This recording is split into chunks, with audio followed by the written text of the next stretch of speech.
What's going on? Good morning. Welcome into the new week. Another week closer to NFL football. Another week closer to Commanders football, man. You know what time it is. The Washington Commanders morning show right here on the Trap or Dive podcast. Trap or Dive YouTube channel is starting up right now. Let's go ahead and get into it.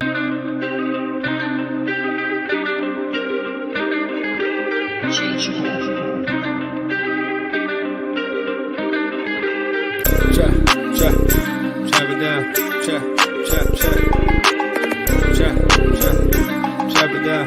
Chop it down. Chop it down. You gon' chop it down. Chop it down. You gon' chop it down.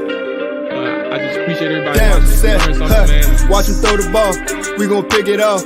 You gon' let him hit the hole or you gon' cut it off. You gon' play through fourth and long or you gon' punt it off. Your defenders heavy hitters, put your pads in. Don't be looking for the ref to throw no flags in. Keep the helmet on, keep the cleats tight. You the type to want to win by any means, right? You should look alive. This is Trap or Dive. Yes, sir. Good morning to everybody.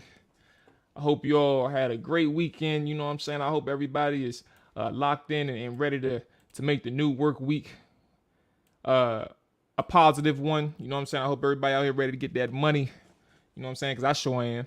You know, we all got busy weeks. We all got some things we all had to take care of. But in the moment, we're going to wake up and talk a little Commanders thing. So let's get the administrative items out the way.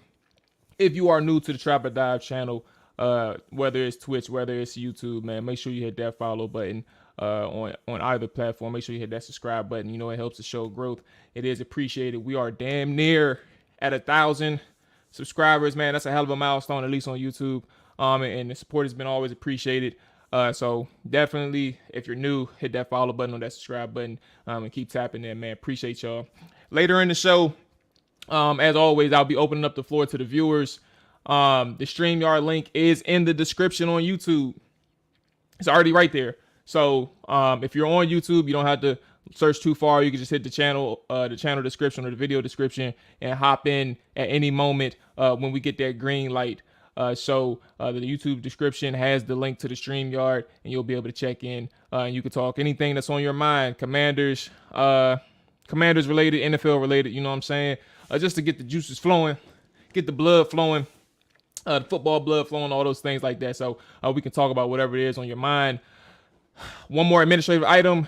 I do have a video coming out Thursday. We're going to check in on Chase Young. Now, I'm not interviewing Chase Young. I just realized how that sounded. I'm not interviewing him just yet. We're going to get there when that time comes. We're going to get there when that time comes. Henry Mall, you know what time it is, big dog. What's going on, Hawk?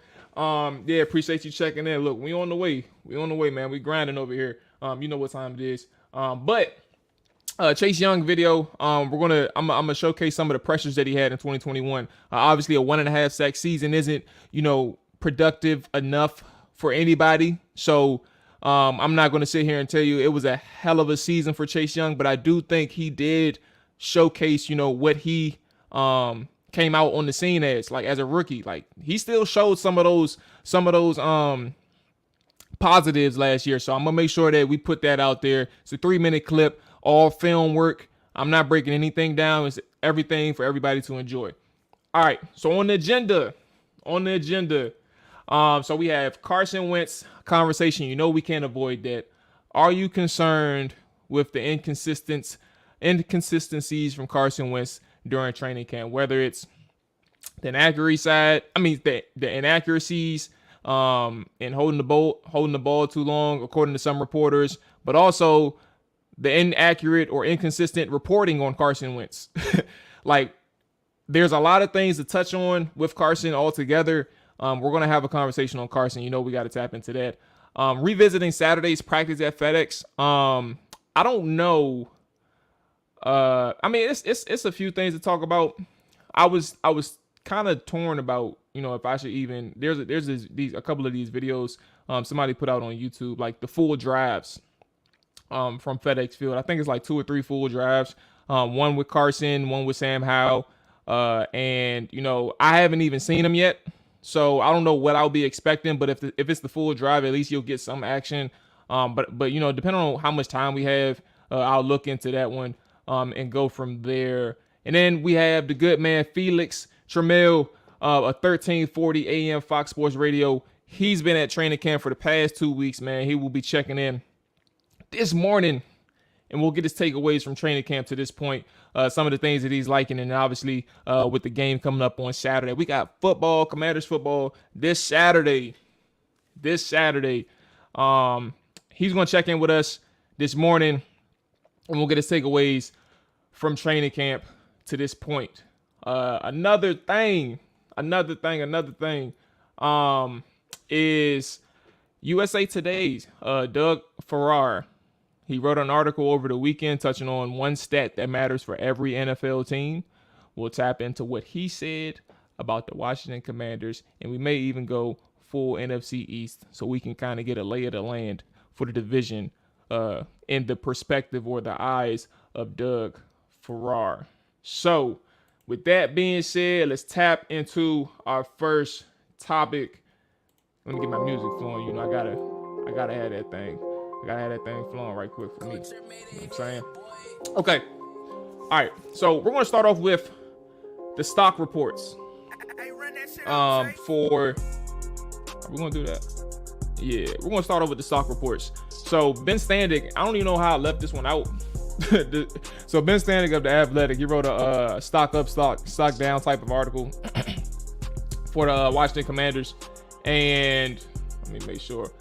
Kid, what's going on, big dog? What is up? So Ben Standig of The Athletic, he wrote an article, a stock report article. You know how that traditionally goes, and you know, out of respect for his work, I'm not going to touch on every single stock up, stock down report that he had, but we are going to touch on a couple of them. And we're going to talk about some of these guys, and for the obvious reasons, we're going to start with the stock up. Now, let me ask you all that's in the chat, that's everybody that's watching right now, who are two people? Let's get two people for stock up, and let's get two people for stock down for you. Who are those people? Why are their stocks rising, and then why are their stocks falling for you? And in the meantime, let's get into what Ben Standig had to say based on his observations coming out of camp. Now, there is one person that he said a stock up report he listed. We're going to tap into that one that I somewhat disagreed on. Based on his analysis, I disagreed on it for one distinct reason, and we'll get to that one last. But yes, I'll go ahead and start with the first thing first, Jahan Datsun. Jahan, I'll just read his quote and then I'll get into my opinion on Jahan. But he said Jahan is one of the cleanest performers in camp, not just among the rookies. Dodson has been working with the first team offense, racking up reps when Curtis Samuel has missed sessions. The hype over the 5'11" receiver's catch radius and reliable hands remain intact. It's possible the steady praise from the media corp overstates Dotson's first year projection, since he hasn't yet played a game or faced defensive backs with bad intentions. So, okay. Oh, Lord. Hey, he said our GMs and our linebackers, man. Come on, talk to me, bruh. Now, hey, you know what's funny about the linebacker thing? And I'm going to touch that, and then we're going to circle back to Jahan Dotson. Hawk, you actually brought up a really good point. So let me go and find the guy's name that they had, because it's not going to take me too long. But he's a former draft pick from the Philadelphia Eagles. Let's go ahead and find that one right quick. Nate Gary. So Nate Gary is an interesting situation because Hawk, to your point about the linebacking core, like they acknowledged with the signing of the linebacker that they do need some help. And the reasoning behind Gary, now this isn't a quote verbatim because I don't remember the exact quote, but Ron Rivera essentially said that, you know, he has a person in Cole, so he's trying to match the the skill sets of his linebacker Cole and Jamin. So he has obviously David Mayo, who is a physical guy. He's more prone to run defense, and he's more effective in run defense. And then Nate Gary is a special teams guy, but also like his athletic profile is what I was thinking of. His athletic profile fits either it was either Mayo or it was either Jamin Davis, but he's trying to match the athletic profiles of who they have on the team. But my thing is, if you're going to acknowledge that you do need linebacker help, and you're trying to shore up the depth at linebacker, I don't understand why they got a guy who missed a whole season last year. Like, you had plenty of options in the free agency pool that you could have tried. You could have flew him in for a tryout. Like, I'm not sitting here saying that you could have signed him, right? But in that same vein, I think that the linebacking core, when you signed a Nate Gary, I'm not criticizing the player himself. I'm just criticizing or questioning why go for a guy who's been out of football for an extended period when you have free agent pool who you could have found an athletic profile similar to Gary, who played last year and has at least no time missed. Like, so that's kind of where I'm at with the Nate Gary thing. Is not necessarily about the player, but more so the decision and rationale behind it. I'm sure there's other people with athletic profiles similar to the similar to the linebackers you have on your roster. So that's kind of where I'm at. Just trying to understand specifically, if you need the help or you need the depth, why go for a guy who's been out for some time? Okay, so here we go. Kev mentioned Christian Holmes and Cole Turner. Now, I need to hear the reasoning for Christian Holmes and Cole Turner. I'm going to ask you why.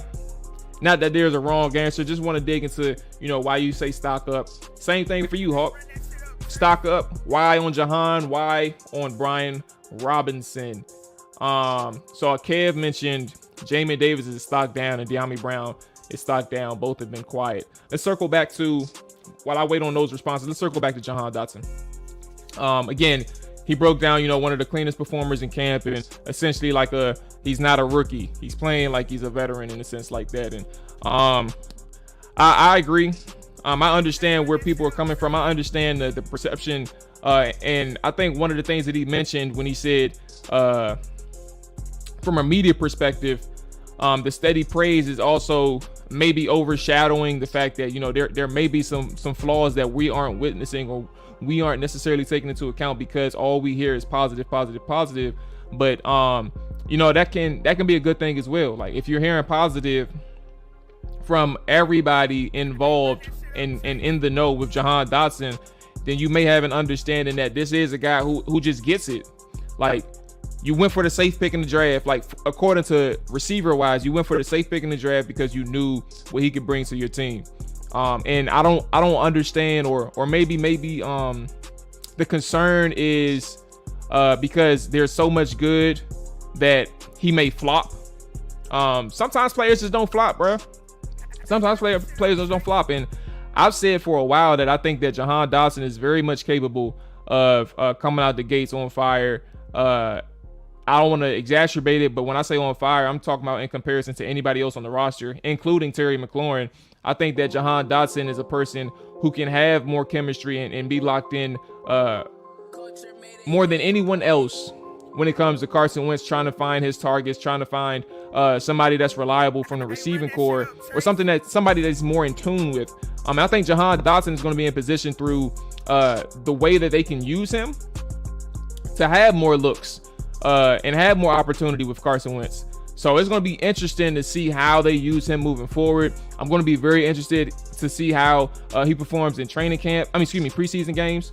I remember a question that somebody asked in Twitter Spaces about, hey, what's going on, Sean? Hey, look, man. Hey, I'm up. Hey, look, I woke up at 4:15 today, so talk to me, bro. We do this thing, bro. We do this thing. Welcome into the stream, everybody.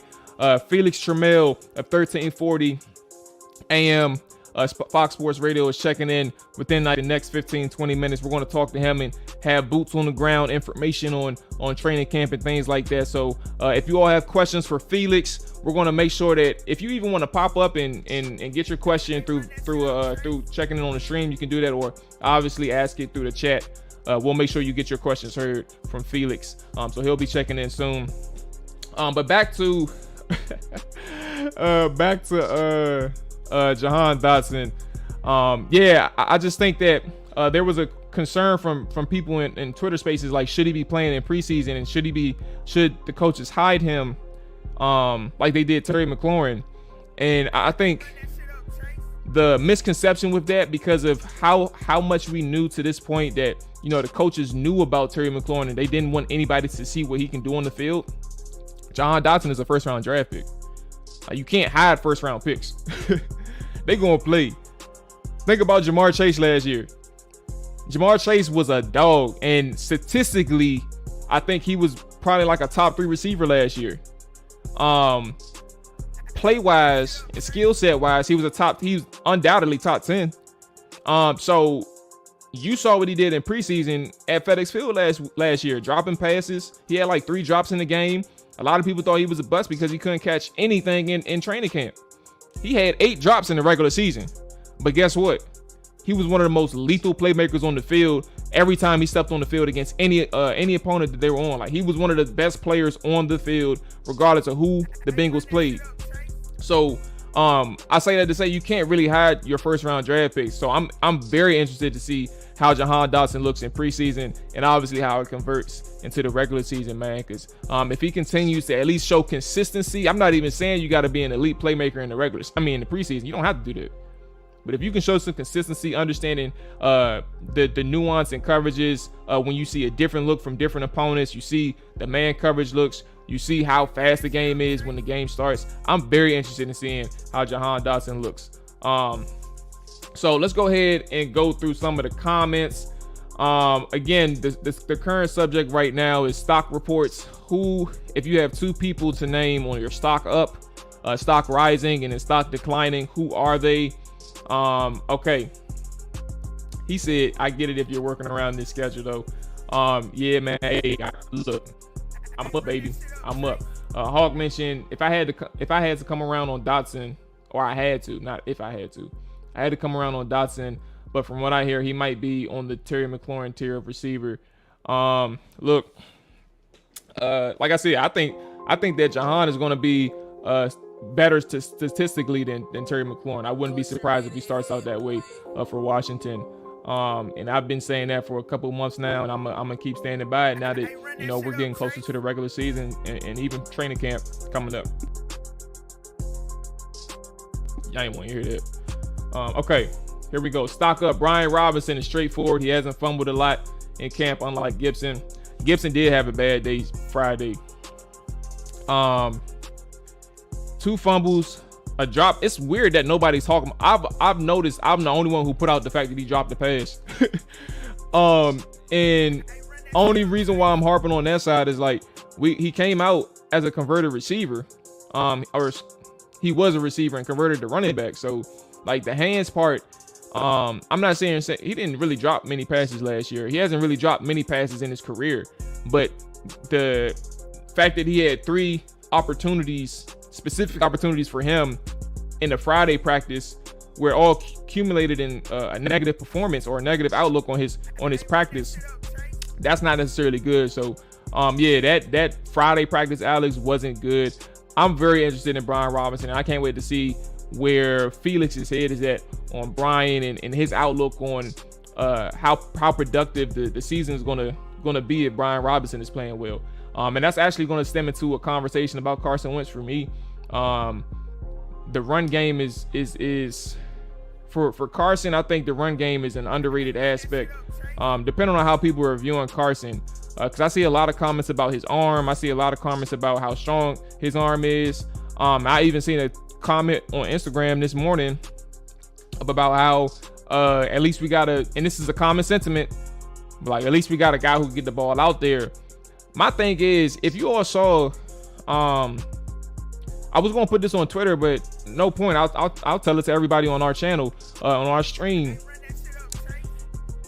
The pass, if you all saw it, if you haven't, let me know. But the pass to Marken Mitchell on Saturday's FedEx Field practice, you know, he threw a bomb to Marken Mitchell, right?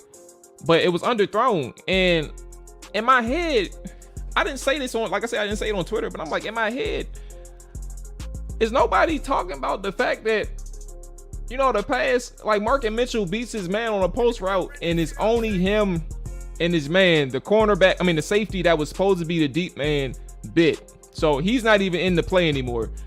And he underthrew the pass to Marken Mitchell. Now, was it intentional? I don't know.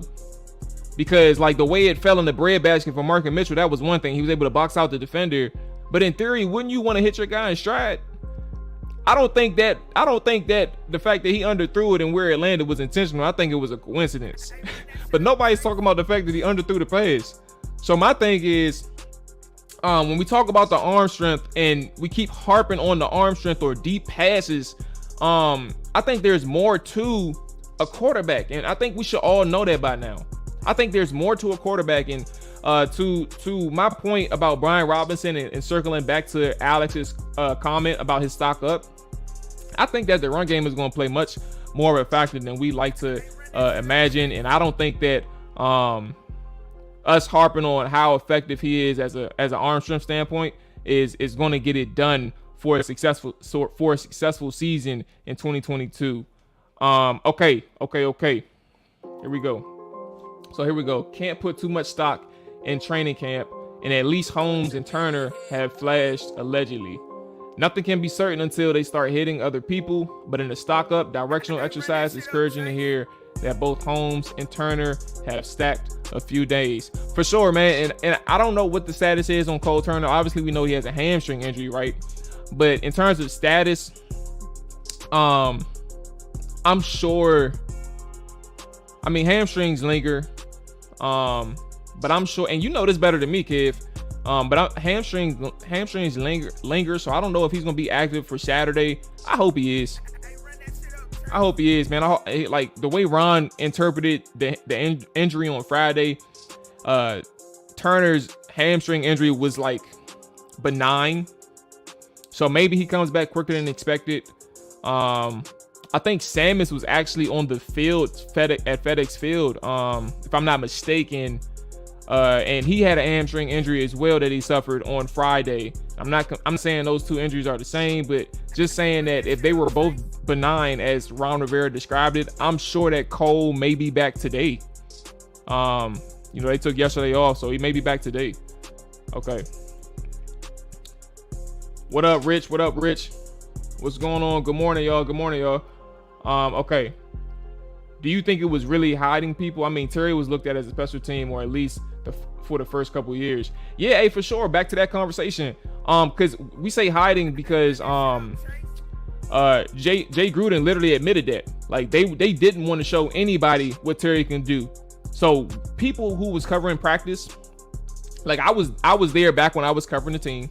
I was actually there and I saw Terry McLaurin. And you know what's funny? I was there for like 6 days out of the entire training camp. I think like 3 consecutive and then 3 here and there. I didn't even fucking notice how good Terry was. Like he was winning, and I actually may still have some clips. Let me take a quick look. Cause I may actually still have some clips from 2019. I know I interviewed him. Oh, I do have clips. Uh-oh. I got some clips, baby. Rest in peace to Dwayne Haskins. I'm looking at that junk too. Paul Richardson on the team. Good Lord. Paul Richardson. Then we got Kevin Harmon. And they go Terry. Uh-oh. Over the shoulder. Yeah, this is interesting. Oh, Andy B. Okay, I got some clips. For y'all ass. Maybe later, because I know we busy right now, right? So, but yeah, I was about to say I don't think I remember, but maybe I just didn't take notice about Terry McLaurin, and I was just in oblivion, just happy to watch some football and shit. But I say that to say to what Sean was saying. Yeah, Jay Gruden essentially acknowledged that they were hiding Terry McLaurin, and they didn't want anybody to get any film on him. So when you saw that explosion in week 1 against the Eagles, like, that was their intention. That was their intention. So he said his sleepers are Kevin Harmon and Dyami Brown. We're actually gonna, so we have 5 minutes, I think, until Felix comes on. So we're gonna get into Dyami Brown. I can ask Felix, and we can ask Felix about Dyami and Kelvin Harmon.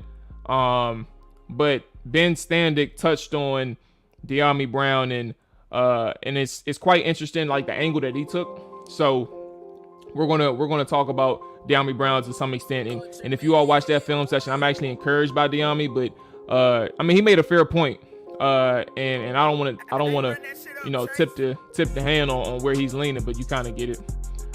So my boy Tech, what's going on, Tony? Hey, appreciate you checking in, man. He said stock up is Mark and Mitchell and Kelvin Harmon. All right, so tell me why Mark and Mitchell, why Kelvin Harmon?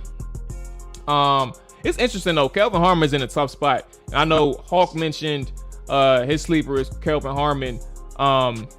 He's in a tough spot, bruh, and it's hard to really project, you know, where his future lies with the team in terms of the final 53, because if you think about all of the other players, meaning your first 4 is Curtis Samuel, Terry McLaurin, Dyami Brown, Jahan Datsun. We talked about this Saturday too, and Dax Milne is the guy that's returning punts and kickoffs for these guys. And think about Ezzard. Somebody mentioned Ezzard in that Saturday stream, and they also mentioned Ezzard on the Saturday stream and on Saturday's practice. He was ultimately cut. Ezzard was. I think he was cut yesterday. So, I mean, that kind of tells you, and I think it was an injury designation. So, that's actually an interesting nugget because, you know, a lot of people were kind of itching to see that 4.3 speed, I believe, out of, Sam Houston State. So, I mean, that kind of tells you how they feel about Ezzard. He may come back, he may not. Depends on what his health is looking like, and if he wants opportunities elsewhere. It's actually not timely because he didn't even make it to the first preseason game, and that's just the nature of the game, but it's unfortunate. How the cornerbacks on the team, Tyre back, William Jackson playing any better. I am hearing some good things on William Jackson and his transition from year 1 to year 2 and understanding things a little bit better. But Hawk, ask that question when Felix comes on, so we can get a more defined answer on William Jackson. Former Tyre is an interesting name. I actually thought about him a couple weeks ago and realized, where the hell has he been? And let's Google that right quick. Torrey McTyer. Where is he at? Oh, he's with the. Who the hell is he with? He is with the. Oh, he's not signed. Damn. So I guess, yeah, because I know he tore his ACL last year, but he's not signed right now. So, yeah, I don't know what's going on.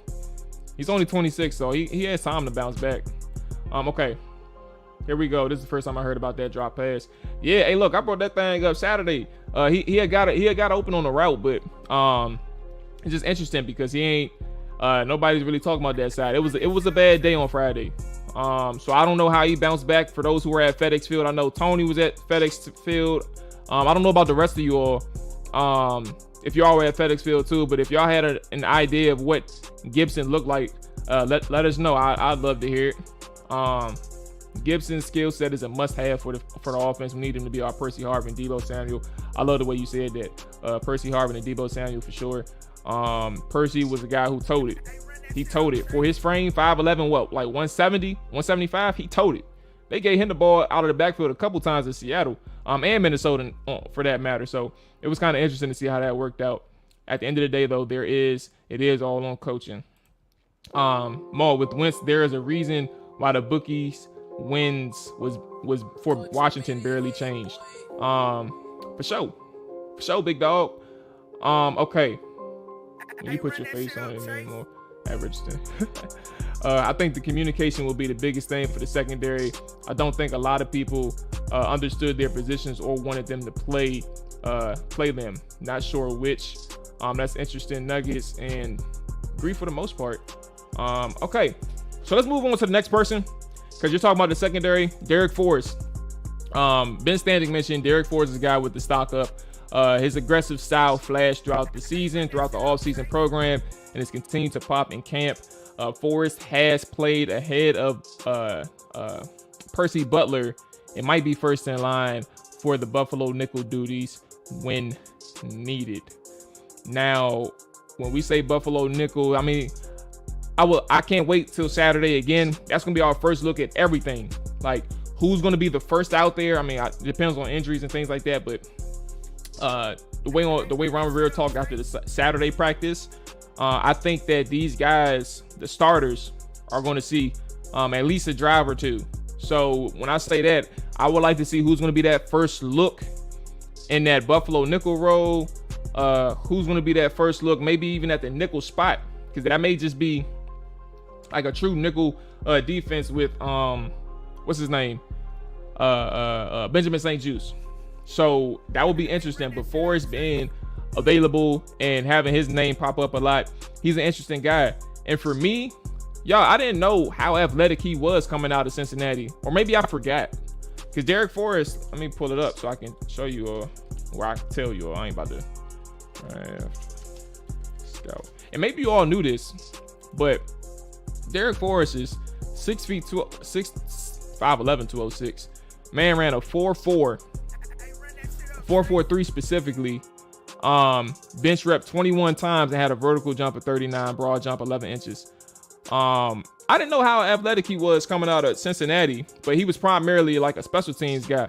So from a Washington perspective, if he's developing in a way where he can get on the field defensively, that's gonna be something. Like last year, I specifically remember, my bad. Last year, I specifically remember Derek Forrest getting like completely lost. Let me actually see if I can pull it up. Let me see if I can pull this one up, because I can probably do a quick talk on this one, because this one was so confusing, and I don't want to like show his low light in a sense, but it's important for the conversation. Let's see.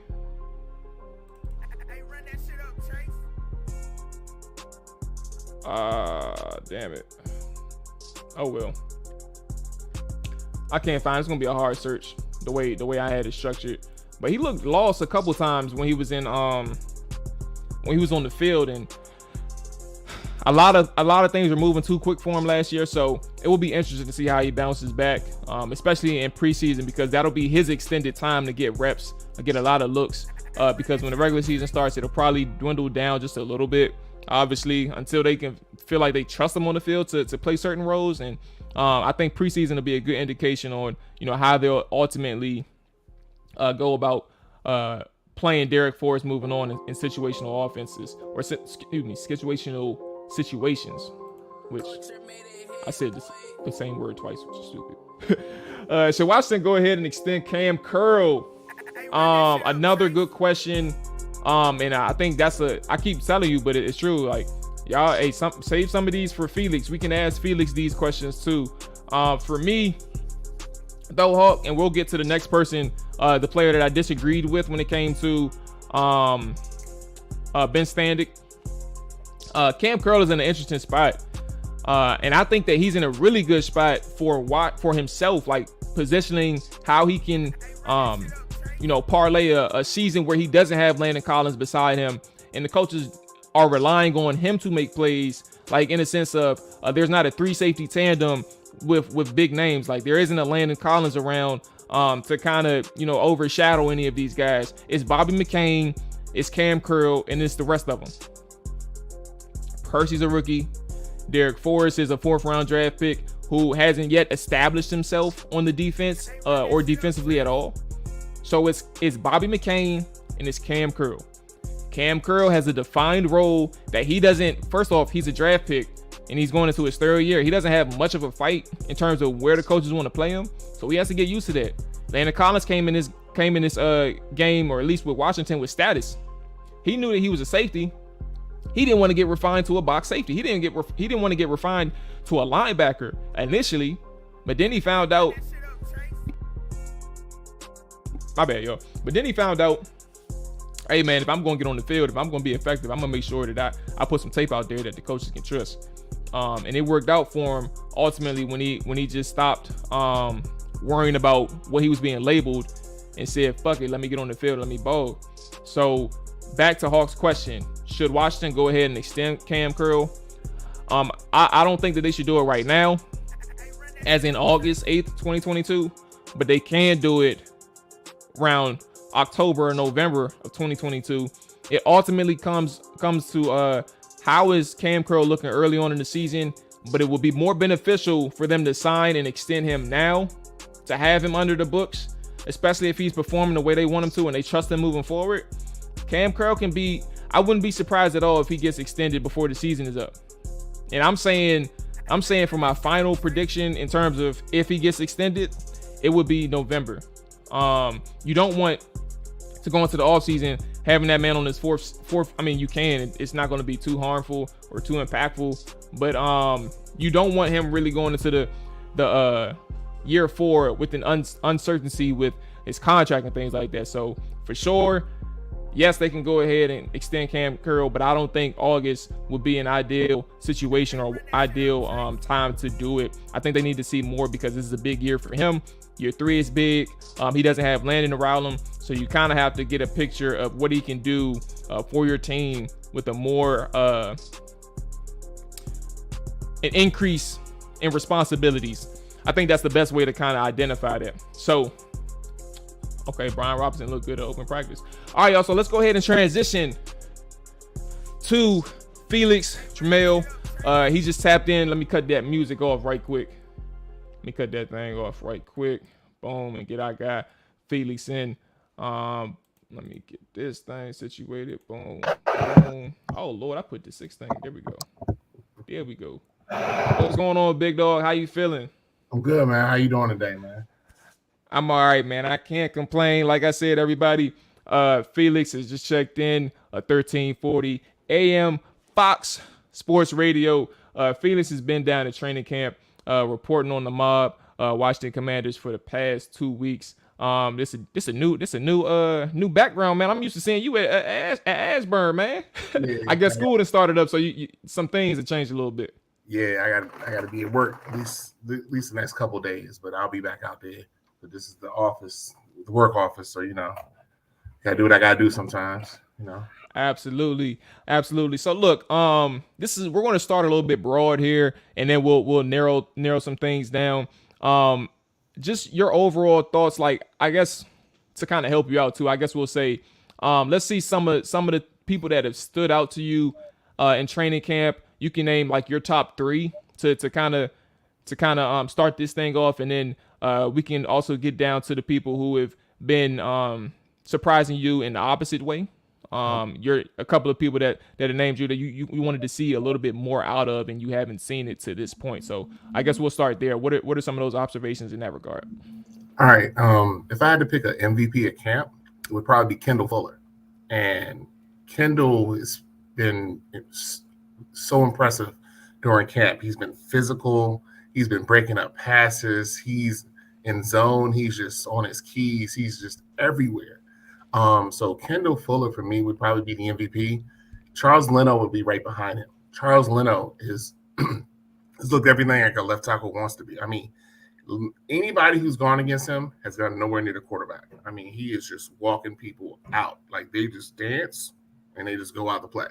And I mean, his feet are so clean. And I think that's what's amazing about that is that you just see his feet. His feet are never wrong. So that is superiorly impressive. And then Cam Curl. Cam Curl's put on some mass. I talked to him Friday. He said he got up to about 205, 207 now. So he's a little bit bigger because he's going to play in the box more. And he's like, his words, he was like, I got to be able to take some of them blows and give them back. So he's been impressive as well. But some other ones, Dax Milne. I haven't seen Dax drop a ball yet. Okay. Cam Sims has looked good.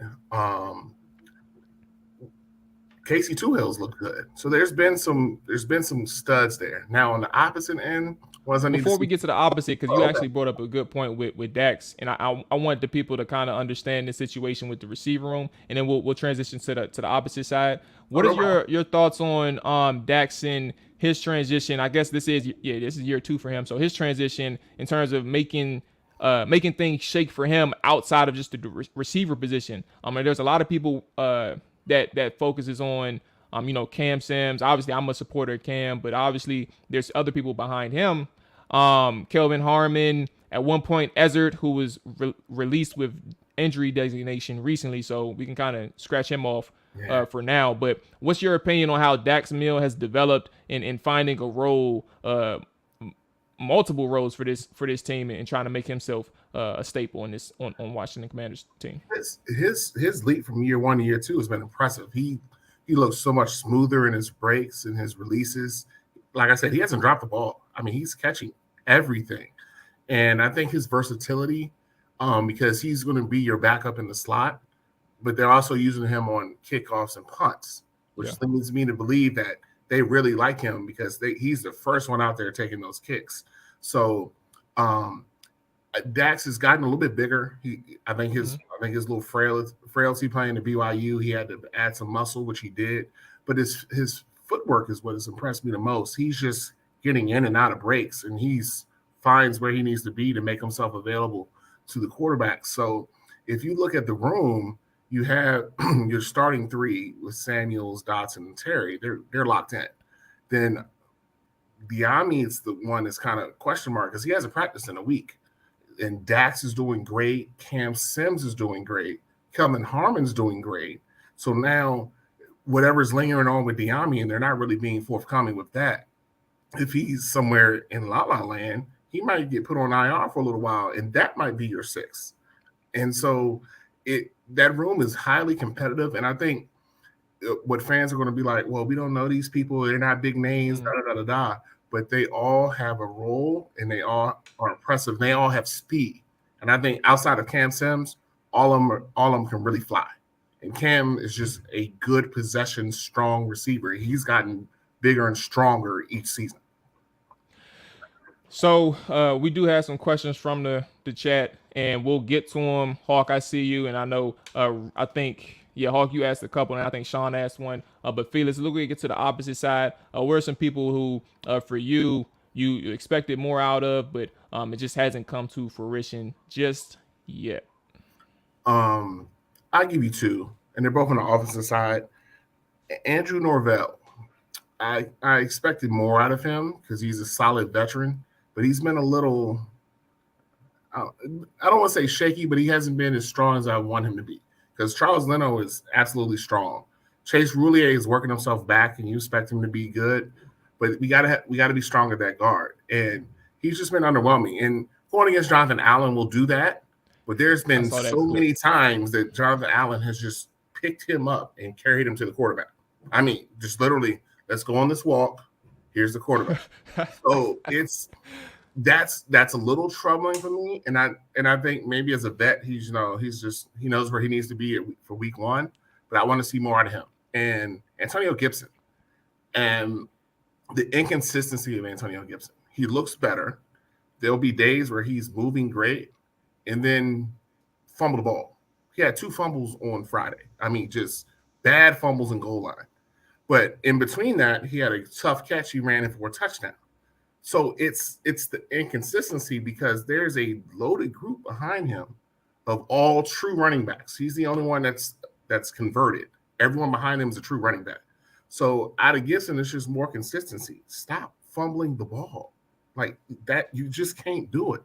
And if he can get that out of his game, he'll be fine. But it's just, I mean, it was just 2 bad fumbles. I mean, the ball up in the air like it was knocked out of a quarterback's hands. So that's got to be cleaned up. So those 2 would probably be the ones that I'm like, I don't like what I'm seeing out of them. Okay. So let's go ahead and get to some of the questions from the chat and start from there. So Hawk asked a really good one, and it's actually something that I was talking as you joined, Felix. So let's go ahead and get to this one. Should Washington go ahead and extend Cam Curl? I think this was a more in-detail question refine question. The same thing. Would you consider giving an extension, given the situations with players on the back end of their contract? I'll give the floor to you. What do you say about Cam Curl and an extension? Actually, wouldn't be a bad move because he's in year 3, but I believe the smart move is to wait to this end of this season and get him locked in probably January, February-ish, because he is converting into the role that they envisioned for Landon that Landon didn't want to do. And they know what he can do. They just want to see it a little bit more. But the downside of that is if he goes out and has a great year, now you're pricing yourself because he's going to price himself up. So by him being a seventh rounder, you can lock him in pretty good right now. But I think that's going to be one of the priorities in the offseason will be to get him locked up at a very good deal. But it's going to be a big jump for him. But I think the target for that is in the offseason. So we're talking January, February-ish for Cam. Sounds good. Oh, you said January, February. Okay. I said my answer was like if there was an extension before his 4th year actually comes about, I said like if anything it would be like November in terms of having some data on him if they can trust him. So I said if there was going to be an in-season thing, it would be towards the latter end of the year. And you're saying January, February, like when the season is potentially over. That's your guess, like almost immediately after, so they can try to lock him up after that. Yeah, I think they do it right then before even a thought of him, because he'd still be on a contract. But then you can really get him at a good level so they can get themselves situated for the free agency next season. So they can get all their money straight. They'll get him locked in pretty quickly when the season's over. Okay. So we have another one, Alex Wilson, who will be, you know what's crazy too, by the way, back to the offensive line. We can answer Alex's question after this. One of the things that actually stood out to me when you mentioned Norvell, man, another person in my mind, and I pray I'm not stealing your shine. To Alex's question, there was some conversation before training camp started saying that Trey Turner may be a guy that can be a surprise cut given his contract situation, only a 1-year deal, and he has Wes Schweitzer in the wing, so something may or may not work out. To this point, Trey Turner's been hurt, so he's dealing with that quad injury, and I don't know if he was back Saturday. You know more than me with that one, but this offensive line is still in flux given their situation. Like in flux meaning from an injury standpoint and the rotations that they had, but also this is an entirely new unit from the interior. Like there's no Brandon Sheriff here, there's no Eric Flowers here. These guys have had multiple seasons with this offensive line group, so they had some type of chemistry.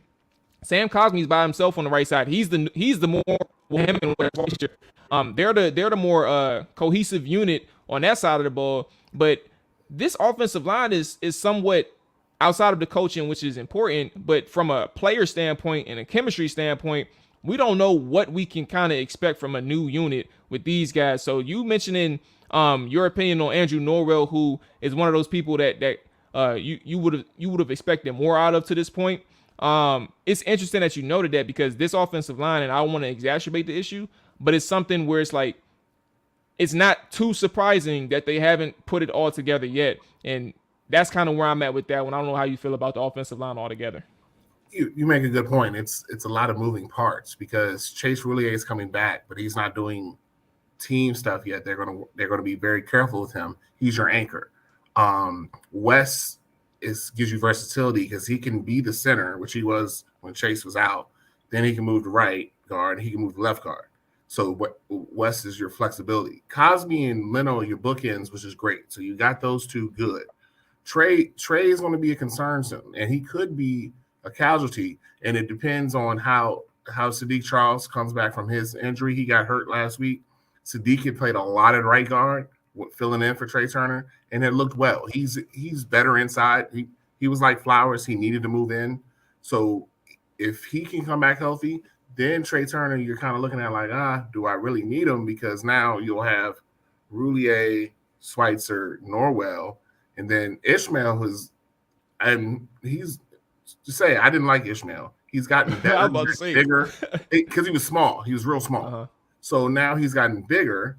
So now you could actually put him in. I've seen him against the ones, and he held his own against Mathis and Payne and them, which is impressive to me because year one they were tossing him. So if Ishmael can come in and play center, then you can kick some of them out to guard. So I think that kind of leads Trey Turner, like, if he's not where he needs to be, they're not absolutely relying on him. But it's going to be key to get a line locked in so that they can get some continuity. Because, like you said, Cosme is only his second year. He played next to Sheriff. Now he's got to play next to someone else who's not there. And as a right tackle, you need to know what your guard's doing. And if you don't know him, then you don't quite know what he's doing. So I think that would probably be the one surprise. I don't think anybody else would be like oh my God, I can't believe they cut that person. That would be the only one. Okay. So let's go ahead and transition to the quarterback, and then we'll close out on the preseason game itself this upcoming week. Carson Wentz. I'll just flat out ask. We don't even have to, lead into the question. What do you take on the commentary surrounding his training camp performance to this point? I'll leave it open-ended for you to take it whichever way. But what do you think about the commentary surrounding Carson Wentz to this point in camp? I mean, you go from reports saying he's the worst quarterback ever to he's just bland. And I don't see that. I've seen some inconsistency, and I think that's been his main thing, his accuracy. But I've seen a strong guy with a strong arm, which this offense hasn't had in 10 years. So I've seen bad plays where he's thrown the ball 40, 50 yards down the field, and there's a good play that results out of it. So I think that's what they're looking for, the ability to see over the line, hit the middle, hit those drop-offs, hit those tight ends, which will open it up on the outside. So I haven't been disappointed in camp. It's about what I expected out of Wentz. Just, okay, picking up this system, because this is really his first new offense since he came in the league. He had the offense in Philly, then he went to the Colts. That was the same offense he ran in Philly. So now he's learning a new system. But then you got to adjust to that. This is the best wide receiving core he's had. He's had bad receivers. He's had good tight ends and bad receivers. Now he has really good receivers. Got to figure out how to work that. So I'm not buying into the narrative that, oh my God, he's terrible. They made a mistake. They made a play, and this is the guy they wanted. And so now we're going to see the fruits of that labor. So I think he's been fine this camp. If he can give them the performance he gave the Colts last season, this is a 9-10 win team. And that's all they're asking for. They're not asking for him to be Mahomes or Brady or Rodgers. They're asking him to be Carson Wentz. And I think that's what people need to understand. So before we get into how, I see your question, Rich. So there's a thing that actually, it was something I was thinking of before I even started the show, Felix. And my thing was, you said they're asking him to be just Carson and not the A-Rods or Mahomes. And in my head is, I didn't phrase it that way, but I was like, what if they are asking him to do more than what he's capable of? Like, we understood in Indianapolis, these guys relied a lot on Jonathan Taylor. Right. Like, that was the undoubtedly most effective part of their offense, is the run game from an offensive line standpoint, and obviously an elite player in Jonathan Taylor. So it's not even Carson Wentz's fault. Like, you have an elite running back, use him. They understood that. Washington, they have a very good receiver core for me, at least on the top end. We know what the top end guys can do. But in the same vein, that running back group and just running game altogether, we've always complained that these guys abandoned the run in inopportune times, or they didn't stick with it. Sometimes it just wasn't going for these guys, and they're using the quarterback more than they should. So what if they are asking Carson Wentz to do too much than what he's probably used to, or what'll make him most effective? Because I'm concerned, not from a ability standpoint, but I'm concerned that maybe they're not on the same page throughout the course of a season and throughout the course of a game. So I wanted to get your mind on that one. What do you think about, like, how they can even mesh together from a chemistry standpoint? I think, and you're right, teams have a tendency to abandon the run, and I think that's just the new NFL, and that's how it's played. But I don't think him going out and throwing 55 times a game is smart. Now, him coming out throwing 35 times a game, and we run the ball 35 times a game, we'll win. We'll win a lot of games because we have a stable. We can hit you with Gibson. We can hit you with Robinson. We can hit you with McKissick. We can hit you with Patterson. Then you do some play action off of that. That you have these big tight ends that we have. Now we can take our shots with Terry and Dodson and Samuel. And you have a lot of moving interchangeable weapons that you don't have to be Carson. It's 3rd and 13. Go make a play. Now all you need him to do is make 1 or 2 plays a game. And if for those who were there at the practice Saturday, saw one where the pressure came, he ducked under and threw a 55-yard pass, standing flat-footed to the goal line. That's the play we need him to make. And if you ask him to do that maybe 2 or 3 times a game, that's a recipe for success. So I think it's finding that balance. And last year, we abandoned the run a lot. And we were doing a lot with Taylor. We did more with Taylor than we should have. And that lent itself to mistakes when we got in the latter part of the season. Last things on quarterbacks. Rich asked, how was Ham look? How was Ham? How was Howell looking in camp? What's your opinion or observations on Sam Howell to this point? Okay, I was not the big Sam Howell fan, but I see the talent. I see the arm strength. Like there's the big underlying factor between Wentz, Howell, and Heineke. Howell has an arm. Wentz has an arm. Heineke doesn't possess that arm. So his biggest thing is finding where he can be that quarterback and where he can be that athlete and make that scrambler he was at Carolina. So there's some times where you see him, he throws the ball in a zip, and you're like, yeah, okay. Then there's times where he holds the ball too much and he would get blown up. So Howell's been about where I expected him to be because the biggest thing is playbook and terminology for him because he's coming from such a simplified offense at UNC to Scott Turner's offense, which is very wordy. It's a wordy offense, and you got to be able to get the terminology, get everything down. But he does possess the tools. So Howell hasn't looked bad at all. He'll definitely be on the roster. They will not go with 2 because they can't afford to let him slide. But Taylor's going to be the number 2, at least for this season, because he knows the offense better, and they know they can put him in at a moment's notice, and he can perform. So I think that's where they are with Sam, but Sam is definitely developing for the future. Last thing before we get out of here, Fizz. I always appreciate you checking in, man. I know you tapped in with me like a week or 2 ago. So anything you need, man. And first thing first, you didn't hesitate to hop on here on the morning show. Like some of these people complaining in the chat about waking up, but they're here. Last thing though, Felix, what are some things that you're looking forward to, or trying to understand a little bit more this Saturday when Washington takes on Carolina? What are some things that you're hoping to learn or take away from that game?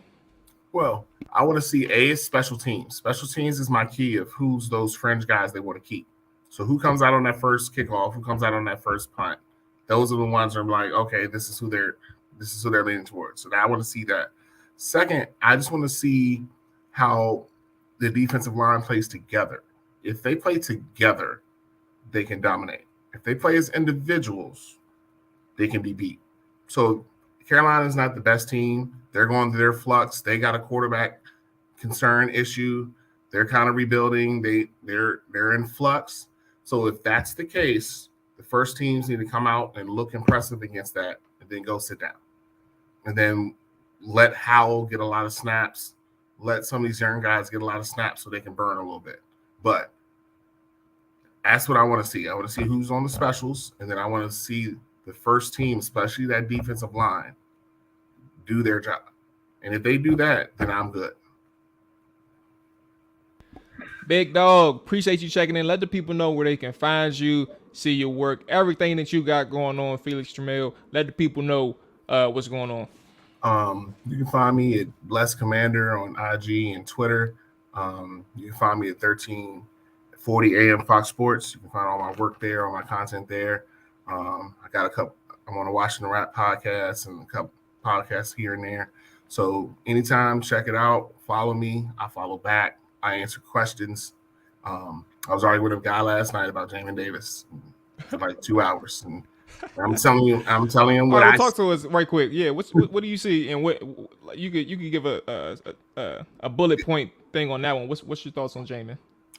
the less responsibilities they give Jamin, the better he is. And what I mean by that is, on this play, you go that way. Athlete, and we saw it when he was in goal line. He made 3 plays in a row. He attacked the flat. He blew up the running back in the hole. He defended the pass on the goal line. He did everything you need him to do. So I think if you simplify the defense for him, he'll be fine. Don't ask him to do something that he shouldn't be doing. The same thing we did with Landon last year. Try to have him do something he should not have been doing. That's my bullet on him. That's my bullet on James. All right. When's you back at I forgot what you said earlier. You're back this week, Wednesday. later this week? Yeah, I'll Wednesday? be back. Okay. Wednesday and Thursday. I'll be back out there. All right. So you know what time it is, man. Make sure y'all go ahead and follow Felix on his IG. Make sure you follow him on his Twitter. Man, he's doing good work. All those good things, man. You take care, man. Enjoy the rest of your day, man. School is right around the corner, big dog. You ready for that? I'm about to say we start in 2 weeks out here. Yeah. I'm about to say some kids that started this week. I was so surprised. Like I used to remember like Labor Day was the date for us. Back in my day. But okay. Talking like you old. Live with that. Yeah, I'm getting there. I got bad back right now, so I must feel old. I feel old. All right, man. Hey, Felix, you take care, big dog. All right, and I'm looking forward to Wednesday when you tap back in. All right, man. Have a good one. Yes, sir. Same to you. Boom. There we go. And then boom. Hey, where's this thing at? Let me go ahead and get back to it. Sean is hilarious, bro. I was holding my laugh. Nah, I get it though, man. It is early for sure. It is early, and appreciate the compliment, big dog. Okay. So that was Felix, man. Felix has been doing this for a good time, man. A good amount of time, covering the team. And I'm gonna make sure, as long as I'm around, that we get the word of Felix and see what he's seeing and understanding his perspective on the Washington Commanders for sure. Okay, so we answered how looking in camp. Alex mentioned the high throws are concerning. 757 checking in. I appreciate you checking in, big dog. Hey, first off, that comment on Sadiq is hilarious. Let Sadiq go. He stays hurt.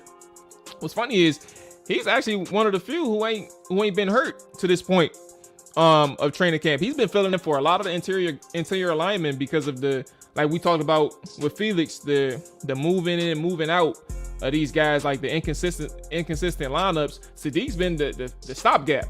So I don't know what Charles is. I don't know what his future is for these guys. And he did okay last year. I'm not gonna sit here and say he was great, but he did okay last year filling in for Brandon Sheriff and he was on the right side at sometimes. He did a good job filling in for Brandon Sheriff. I was trying to remember what side he was on.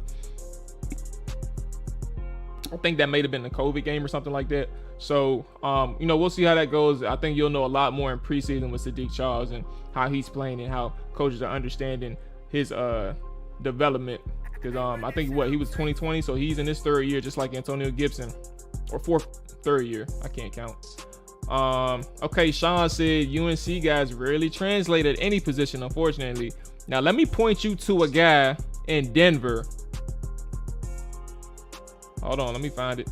Let me point you to a guy in Denver whose name is escaping me, but I Googled it so I can bring him up. Javonte Williams. Look up Javonte Williams. He was a rookie last year. He's going into his second year, and look what he did as a rookie from just a production standpoint. He's a dog. And I think he led the league last year in broken tackles or forced missed tackles last year. So keep in mind, when we talk about North Carolina, they got some. And then Julius Peppers. Come on. Julius Peppers. Did we forget about him? I know that was a long time ago. They got some sneaky pieces, Scott Turner's offense to me is simple, but I guess I can go with wordy. I think that's the communicative part, like communication and trying to actually just get the words out. Saying that, you know, in the huddle, can he communicate effectively, get in and out when the call is made to him, and it has to be translated to the rest of the players on offense. I mean, it is what it is. So he said Sean agreed or disagreed with special teams. So Sean, what part exactly did you agree with the special teams part? Let me see if I can link Phoenix's Twitter. Oh, here it is right here. Okay, I got y'all. Here is Felix's Twitter. Sean, there you go. Jamin Davis, fast and athletic, just too much to handle being a starter. A lot of people, you know, I was a little offended, man. I thought I was real clear when I had mentioned. So on Saturday, I said that he was taking a backseat to David Mayo. I put an article out Friday afternoon, just explaining that, you know, taking a backseat. I don't know. Somebody said it was a clickbait article. In my mind, I don't do clickbait. I clearly established, maybe it was the headline or something, and I can see that it depends on how you perceive that. But taking a back seat is taking a back seat no matter how you spin it. Like, you have a linebacker where 757 describes him as fast and athletic. You still have to be capable of taking on like, this is your first round draft pick, y'all. You have to be capable of taking on blocks. You have to find these like, filter through the deception of an offense, because sometimes pre-snap motions will get you out of place. Sometimes shifting will get you out of place. You have to filter through that stuff and fill in your run fits, fill in your run gaps. You have to stay disciplined in that regard, and then you have to take on those blocks as a linebacker against the offensive lineman. Sometimes you find him ducking under blocks. Sometimes you find him avoiding the lineman that's climbing to the second level. Sometimes he just completely vacates his gap as a run defender. And when I say taking a back seat, you have to understand that if David Mayo was doing a more effective job as a run stuffer, run defender, in theory, that is taking a back seat. Here we go. To that synopsis of Jamin Davis, is that the reason why Micah Parsons had the type of season that he had? I don't know. I'm not gonna lie to you, because it's an interesting question and something worth thinking about, because there is conversation coming out of Dallas Cowboys communities and conversations that extend with Micah Parsons still not knowing the game as well. Like, they said that he was struggling as an off-ball linebacker. Now, my words you may have to Google, because I know he was struggling in one aspect. But that's why they got to play him all over, because he was struggling, I think, at playing like true linebacker. So they wanted to make sure that they maximize his athleticism and his impact as a pass rusher. Ultimately, he went down on the line because I think somebody got hurt, but they found out that he was really good at rushing the passer and things like that. Hey, already, Rich, already. I know what's his name. Sean was playing earlier, bro. It's all good, man. I could take jokes. But yeah. Okay. So bump 1067. Hey, I appreciate that, man. I appreciate that. So let's go ahead and check in. Let's get the administrative items out the way, since we're giving all these compliments, which is appreciated. You know, I don't do too much bragging. I just like the conversation. I like the flow of the conversation, and just, you know, sharing our thoughts and chopping it up and shit, right? But a reminder, if you are new to Trap or Dive, man, follow on Twitch, subscribe on YouTube. It helps the show's growth. This is my mid-roll, because I don't have ads. But it is appreciated. At this point, I am opening the floor to the viewers. The StreamYard link is in the chat. I will also share it once more. And we are opening it up to anybody and everybody who wants to talk Commanders football. As I continue on with the show, if you want to chop it up and bring something to topic that's on your mind, we will discuss it. Again, anything on your mind, Commanders related, we'll get into it. So that's my mid-roll. But yeah, if you like the show, if you're new, make sure you hit that subscribe, make sure you hit that like button, all that good stuff, man. Let's go ahead and get back to some of the comments, and then we'll talk about Carson Wentz in more detail.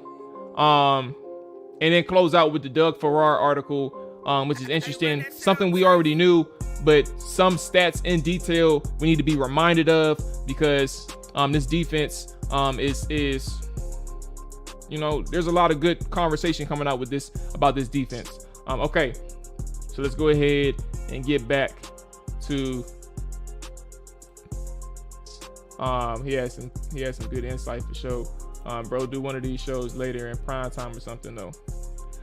So listen, for those who aren't aware, we do Tuesdays 7 p.m. Eastern, the Trapper Dive podcast with me, AJ, and Dre. We tap in each and every Tuesday during the Commander Show. During the season, we do every post game right here on Trapper Dive YouTube, on Trapper Dive Twitch. We do post games immediately after the game, breaking down our thoughts, breaking down or giving our analysis on the game in that way. So just want everybody to know we are here during the regular season. If you are new or haven't or missed this last year, we're here. We're here. Prime time is right after that game. Right after that game ends. So here we go. Let's go ahead and go through some things. Oh wait, why the StreamYard link ain't work? I'm always going to hate on UNC, but I'm never going to speak against good players. UNC. That must have been Siri just fucked you up like that. That's funny as hell. Okay. All right, where are we at? Carson Wentz. So let me ask you all, man. Let's dive into Carson Wentz right now. The flat out question: are you concerned with his inconsistencies? I know we were doing a stock up and stock down report, so I'll actually go ahead and just close out that conversation with the names, and then we'll get to Carson Wentz. So the last person, remember we mentioned Derek Forrest on the stock up. The last person on the stock up for Ben Standig was Casey Twohill. So Casey Twohill was a guy that I disagreed on because I know Felix mentioned him as well, that he was impressed. But Casey Twohill is a guy who, he's playing because of James Smith-Williams now. Like he's been absent the last couple of practices with a hip injury. But Casey Twohill was getting blocked by Armani Rogers, a tight end. And while I don't want to disrespect Armani Rogers in a sense, but if you're getting hemmed up by a tight end from a defensive lineman standpoint, it is seen as like a disrespectful thing. Like you can understand if it's offensive lineman, but tight end shouldn't be able to block you. It's the reason why Montez Sweat told the coaches don't put no goddamn tight end on him, because he's gonna fucking destroy him. And I only say that to say, like, Casey Twihill's rep against that tight end was similar to what I was seeing on film with the defensive lineman last year, just being able to, or the inability to get off blocks consistently. So when you're getting hemmed up by a tight end, I don't think that he's having a great camp. I think that there's some things that people are overlooking when it comes to Casey Twohill. So that's that. The last two people, stock down, De'Ami Brown, and then stock down Carson Wentz. And we're going to tap into Carson Wentz right now, but De'Ami Brown is missing time due to injuries, and he's not available. So while his roster spot is probably safe, he's in a very limited role, and it's hard to project what you can see from a De'Ami Brown. So let's get into it. Carson Wentz, and we're closing out after this conversation. Obviously, Doug Farrar too. We're gonna talk about that one. Are you all concerned? What's your concern level? Let's do a 1 out of 10 scale. Where are you at? Actually, that's too broad. Now we're doing 1 to 5. I want to make sure we get this concern. I don't want no room for medium. What's your concern level? 1 through 5, and why? Okay. Make sure I check some things. Okay, yeah. What's your concern level? So after the Saturday practice, Carson Wentz spoke on some things, and I'm gonna take away one quote, and then Rivera spoke on some things, and I'll take away one quote. So he was asked, Ron Rivera was, we're gonna start with the head coach, his inaccuracy during practice. He was asked about Wentz's inaccuracy during practice, and he said the following: it's a lot better than you giving him credit for, just because of the way things happen in practice. There's a lot of nuances that we see and that we look at and get to review. There are some inaccuracies, but it's nothing that we're overly concerned about. You see what's going on and how things are developing, you see the timing and just understand the feeling of what's going on with our concept. So we will continue to grow and work on it. We just feel like we will continue to grow and get better as an offensive unit. Wentz also commented after the Saturday practice. He said that in terms of building chemistry with his teammates, it takes time. It takes time to develop that timing. It takes a lot of conversations. You know, you go out for a rep at practice, whether you hit it or miss it, you come in, watch the film and say, this is what I was seeing. This is what I was feeling. And you talk through it. But you know, it's still early. It's not perfect. It's in a good place, but it's going to keep getting better. And so lots of things to keep talking through and building on. But I feel good about where we're headed. So let's go through some of the comments and then get back to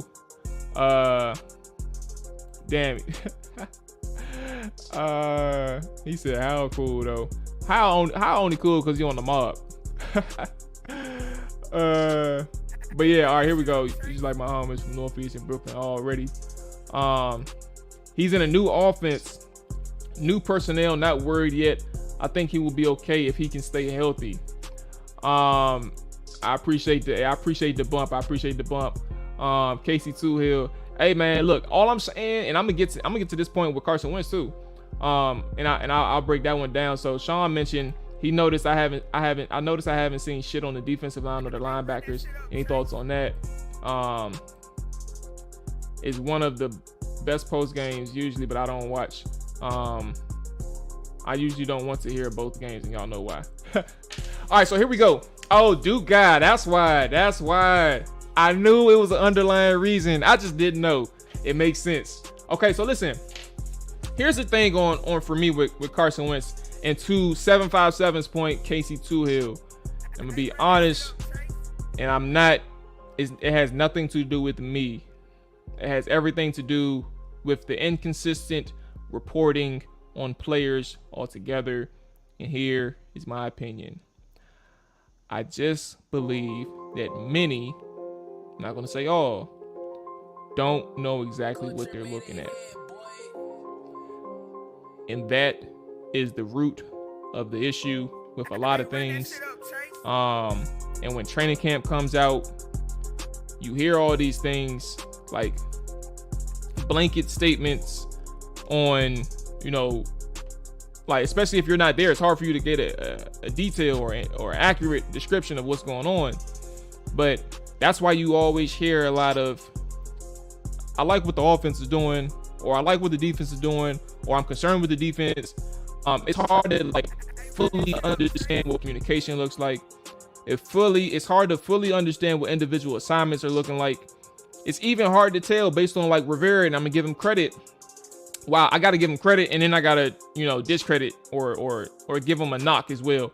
But it's also hard to take away, and me giving them credit, it's hard to take away, you know, the understanding of what they're trying to accomplish on a given play.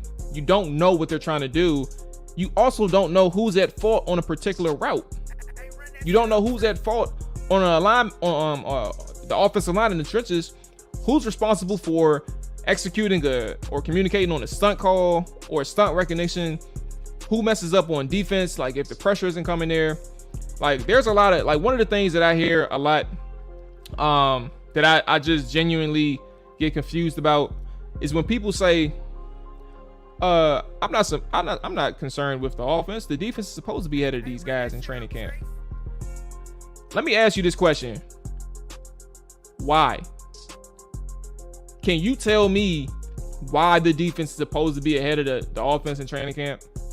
Or is that something that you hear a lot and you just ultimately believe it? I don't find a reason why the offense can't be competing back and forth with the defense. Like, offense should be making plays too. And I remember a specific conversation I had with Doc Walker last year after, because this conversation existed last year in training camp too.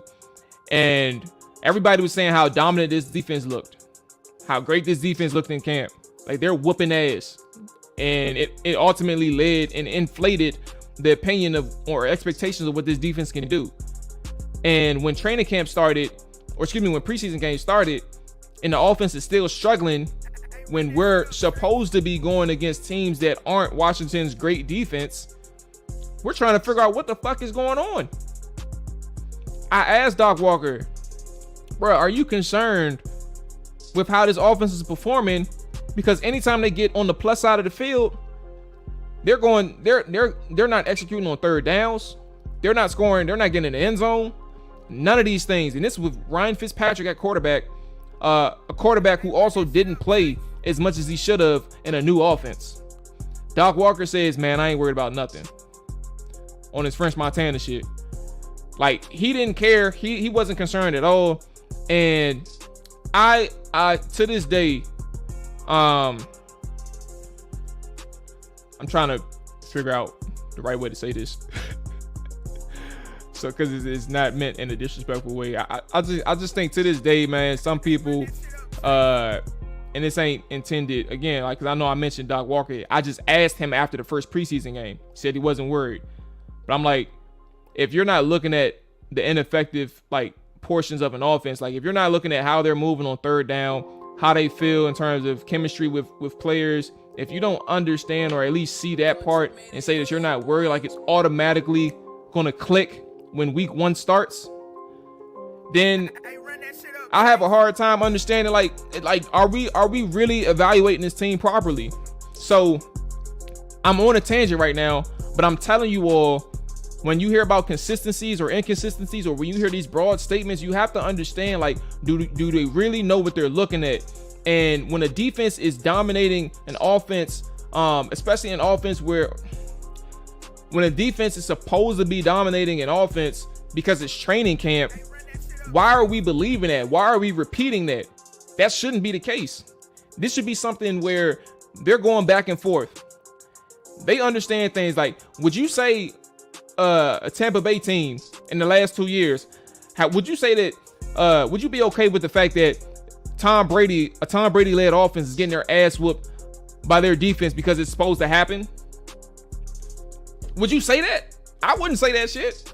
If Tom Brady's getting his ass whooped, matter of fact, I doubt they even said that. I doubt they ever said Tom Brady and the offense is getting their ass whooped, getting their asses handed to them because it's supposed to happen in training camp.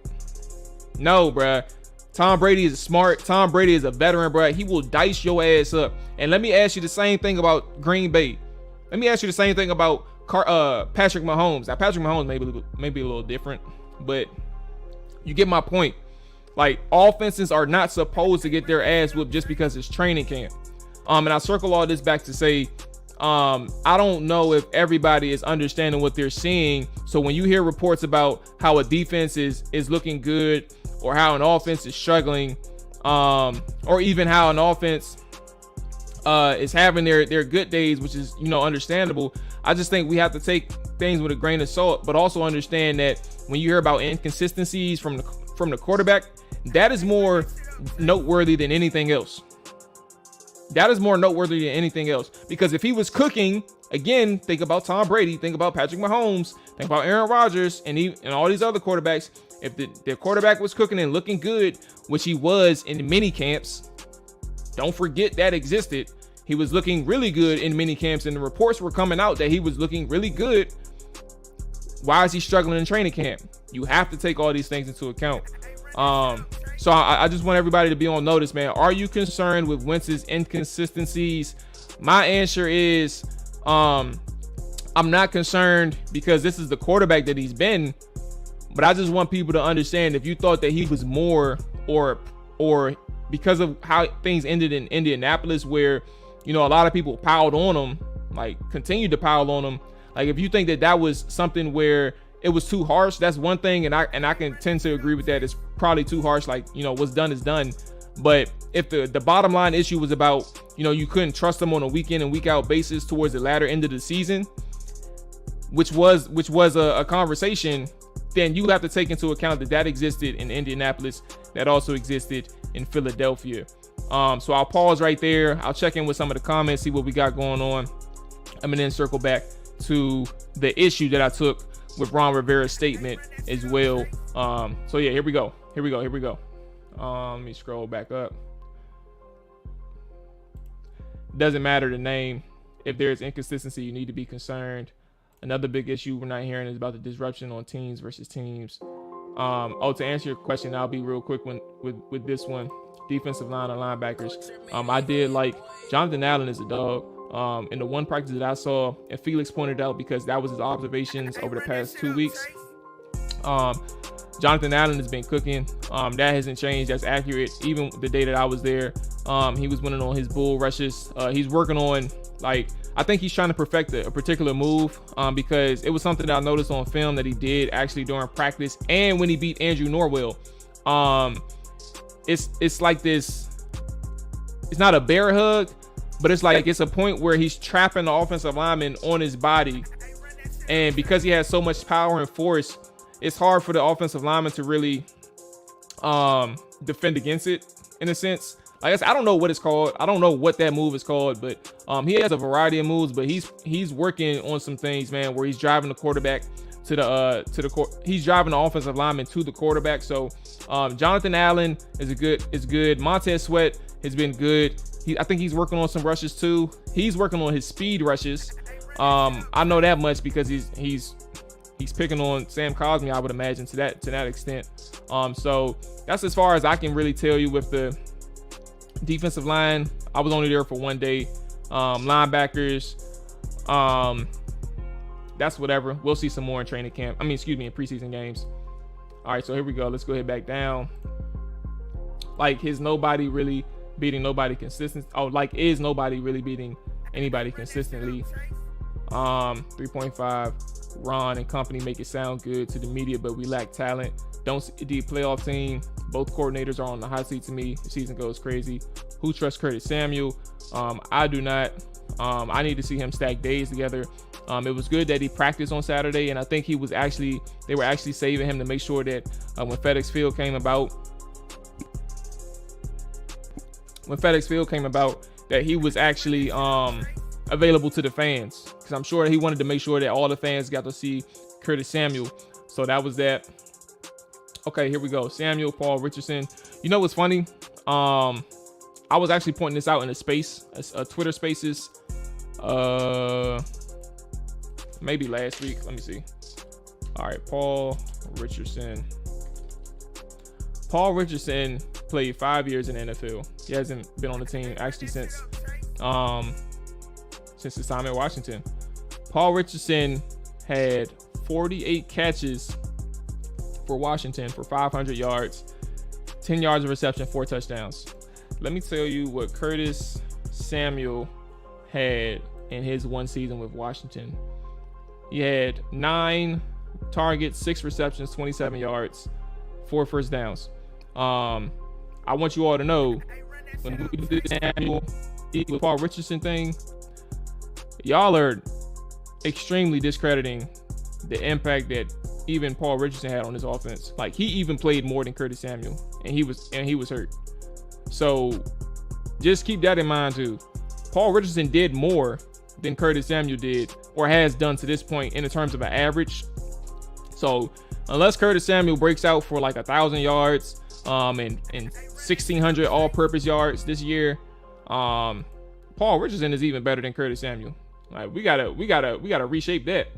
B Finesse checked in, man. What's going on, big dog? I saw Curtis Samuel up close and personal. He looks fast to me, folks. I believe that. Shout out Chase Young.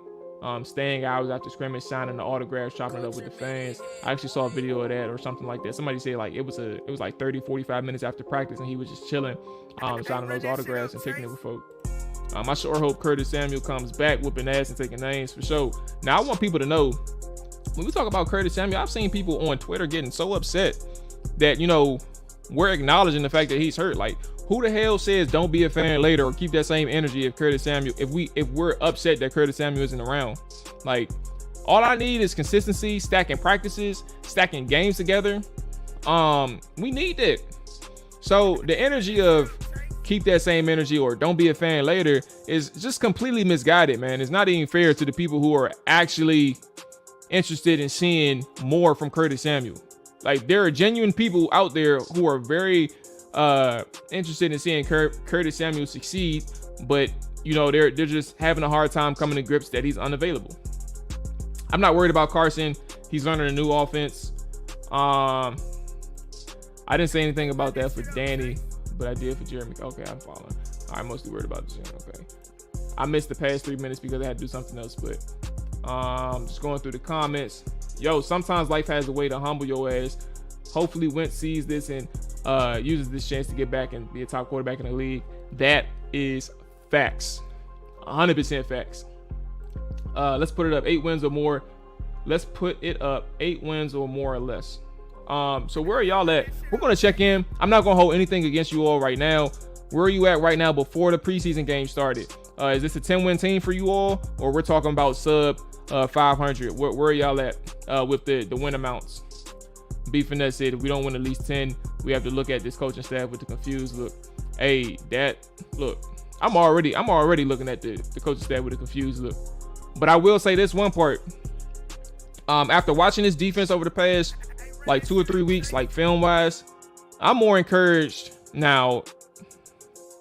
I'm more encouraged with another year under their belts, like certain players with Jamin and William Jackson and Bobby McCain in a more defined role, Cam Curl in a more defined role, Ben St. Juste hopefully not dealing with injuries from a head trauma standpoint, and then obviously the addition of Fedarian Mathis. Like I know what they want to do with Fedarian, and I know what they're trying to do with these guys. So I'm actually more encouraged about these guys from a year 2 standpoint. I do have concerns, and the concerns may ultimately be the downfall, which is like the pass rush side. The younger guys aren't necessarily a Montez Sweat. They aren't necessarily a Jonathan Allen, and they aren't necessarily a Chase Young. So I am a little concerned from that standpoint, and they may have to utilize Jamin Davis as a blitzer more often than not. But I am more positive about the defense than I initially was before I started watching them in detail. I'm thinking this can be a top 15 unit consistently all across the board from a pass standpoint and run standpoint. Yeah, you gotta put some respect on that Paul Richardson name. I told you them stats, man. Hey, he's doing much better than what Curtis Samuel's done to this point. All right, here we go. Hey, that's a fact though. Lavernius Coles was not scared to go catch across the middle. He was a dog. I'm realizing whenever we sign free agents, more times than not, they're never over 6-1. That's why I wanted Allen Robinson so bad. I wanted Marvin Jones. Kenny Golladay, and his ass went to the goddamn Giants. Okay. Would you take a chance on Gerald McCoy at this point in his career? You know what's crazy? I think he just tore his let me look it up. I thought he just tore his pec. Let me see. Because he just got signed and he tore his pec somewhere.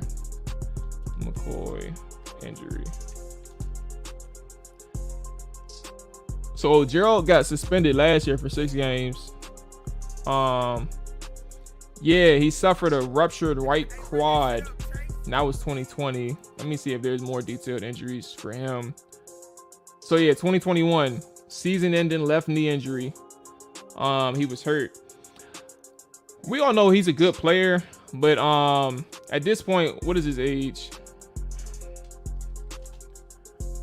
Gerald McCoy is 34. Well, that solves it for me. Nope. I ain't fucking with him. Hell no. Rich said 9-7. Okay. Hey, remember, I ain't holding y'all to this right now. I know we're gonna update our information, as the weeks move along. So it is what it is, right? Have you got a chance to take a look at Shaka Toney? I haven't looked at him in detail. I did a lot of my film revolved a lot around the games before Chase Young and Montez Sweat got hurt, and then the 4-game win streak. So right now I'm looking at, when I circle back, I'll be looking at the Raiders game. No, the Seahawks game. That's what I'm on right now. But I looked at the Buccaneers game too. Shaka Toney only really had 10% of snaps last year, defensive snaps. So his reps are going to be far and few in between, but I haven't looked at him in detail. But to this point, nothing really stood out from when I seen him. I have seen the quick twitch thing, but he has to probably build up his frame from a strength standpoint, and also build up a little bit of experience, because I remember the one particular rep that I'm thinking of right now is he tried the long arm, like, just stick one of his arms, his nearest arm, in the offensive lineman's chest, and I think it was against the right tackle for the Buccaneers. I'm forgetting his name, but he tried to, and he swatted it down and essentially pancaked and won the rep against Shaka Toney. And that's only one example, but he'll probably get a lot of his burn on the back end. So I haven't seen too much of Shaka Toney just yet, y'all. Okay. But he was a dog in Washington. He had his moments. Remember, we ended up getting Santana Moss and never looked back. Yes, this is a fact. Best receiver we've had in the last 30 years, which is crazy. And Terry McLaurin is well on his way to fighting for that number 1 spot. We'll see how it turns out. Santana Moss was more explosive in the sense of, like, he can take a play. Now Terry has done it like 1 or 2 times, but Santana he's winning over the top, like with worse quarterback situation than Terry. Like they're on the same trajectory in terms of quarterbacks. let's actually, you know what? Take that back. I just thought about it. Santana had RG3 one year. He's had a little bit of Kirk Cousins. Mark Brunell was a veteran. I liked his career, his overall career. Jason Campbell, he's had a lot of quarterbacks, but he's had better quarterback situations. Terry's been, God bless him. Case Keenum, Alex Smith, Dwayne Haskins, rest in peace. And then last year, like, what the fuck was last year? Yeah.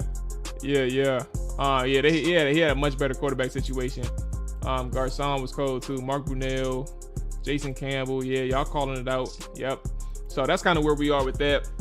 But to end the Carson Wentz situation in the conversation, and we'll close out with the Doug Farrar article. All I'm saying is, again, I'll reiterate it. I'm concerned from an inconsistency standpoint. I understand reports from individuals themselves aren't necessarily consistent either. Like, sometimes I don't think that people understand what they're looking at. But I think if the biggest thing is about being on the same page with your receivers and being on the same page with your coordinator, that's what training camp is for. That's what practices are for. That's what preseason games are for. But until we start seeing tangible evidence that, he can get what Scott Turner wants done, we need to understand that, inconsistency is actually important. So they need to fine tune that situation. They need to turn things around. And I hate the broad term of inconsistency. We'll know more when the games come along. But yeah, I'm a little concerned. I'll just be honest. I'll put a bow on that conversation there, and we can move on from Carson Wentz for now and talk about the Doug Farrar article, which is pretty interesting. Okay, so here we go. Kerry Collins. We ain't had no damn Kerry Collins, did we? We ain't had Kerry Collins. Haven't heard anything about who we signed. Oh, Abada, David Abada. Oh, F.A. Abada, my bad. Ron spoke on him like a couple weeks ago. Just gave like a little scouting profile on him. He just likes the fact that he does things by the number. He's a technical guy. So, like, think Kirk Cousins of defensive linemen. Like, he just knows where he's supposed to be. He understands his assignment. You can trust him. Things like that. Salmon's Reds, play him or cut his ass. Random thought. Okay. All right, here we go. Doug Farrar, USA Today's Doug Farrar, man. He said one stat that matters for every NFL team. He touched on this for Washington. And we are closing out with this one. Let's go down to, damn, this is a long ass article. Let me just scroll down to the Commanders. That'll be easier. My bad, y'all. I'm taking some time to look through this goddamn article. Bro, this show is wicked.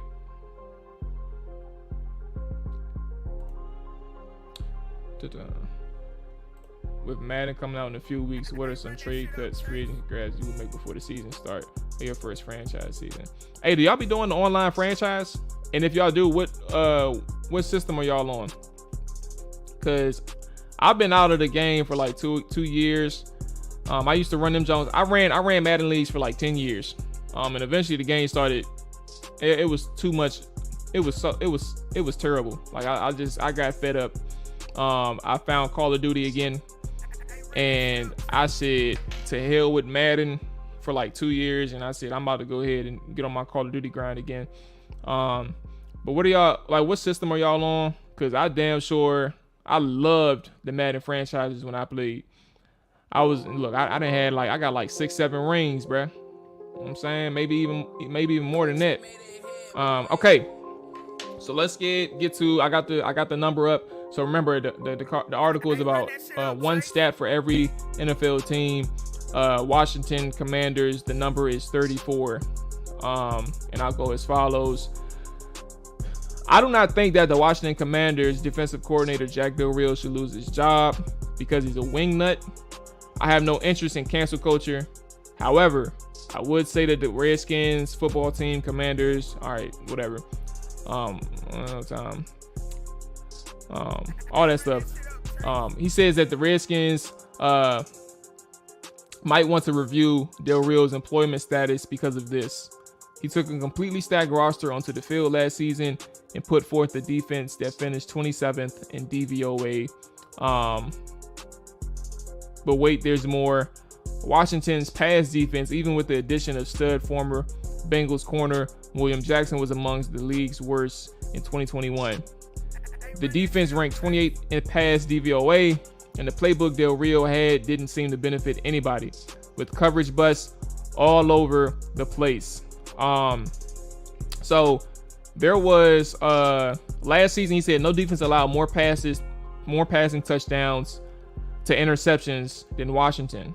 The passing touchdowns to interceptions for Washington's number was 34 touchdowns to just 11 interceptions.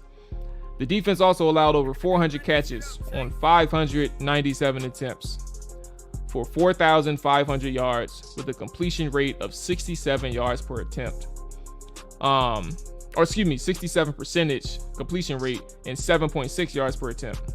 An opponent passer rating of 100.9 and an opponent expected passing attempt. I don't know what that shit is. EPA. I forget what it is. Expected passing attempts or some shit.